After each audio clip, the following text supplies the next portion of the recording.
Night duty পর রাতে বিশ্রাম নিয়েছিলেন তরুণী চিকিৎসক। তারপর ঘটে গেল ভয়ঙ্কর ঘটনা, যে ঘটনায় সারা দেশ উত্তাল। সেই আর.জি. কর কাণ্ডে দোষীদের শাস্তির দাবি জানাচ্ছেন সর্বস্তরের মানুষ। সর্বস্তরের মানুষকে নিয়ে পথে নামল শিবপুরের ছাত্রছাত্রীরা।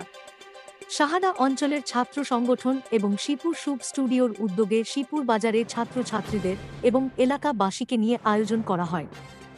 আর.জি. কর কাণ্ডের প্রতিবাদে ধিক্কার মিছিল করা হয়। 2-3 আগস্ট সন্ধ্যা 6টায় সাহারা অঞ্চলের ছাত্র সংগঠন এবং শিবপুর শুভ স্টুডিওর আয়োজনে উপস্থিত ছিলেন সাহারা অঞ্চলে শুনিয়া বুথের সদস্য প্রভাত জানা, শিবপুর হাই বুথের সদস্যা তপতি মিশ্র, উপপ্রধান মাননীয় উত্তম জানা, সমাজসেবী এবং ডাক্তার মনোঞ্জয় মাইতি এবং প্রমুখ। শিবপুর এর প্রতিবাদ স্বরূপ এই ধিক্কার মিছিল করা হয়।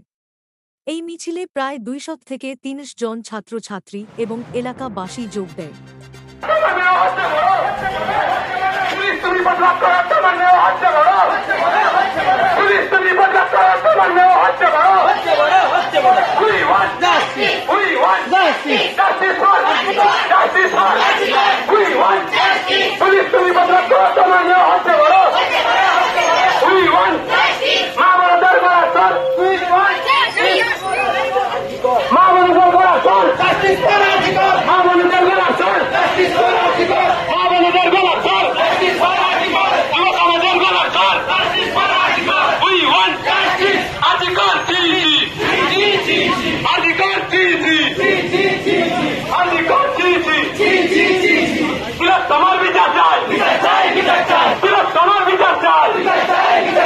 We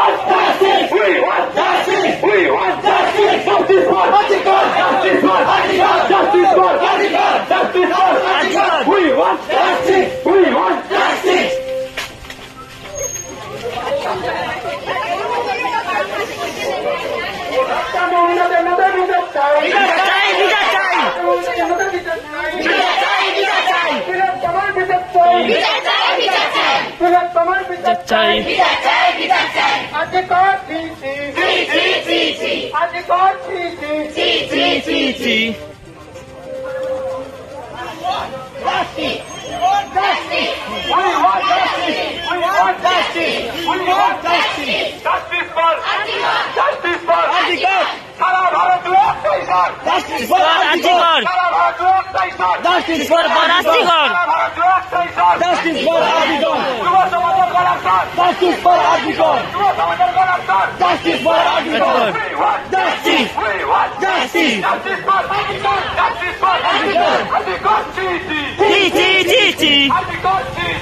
বিচার চাই।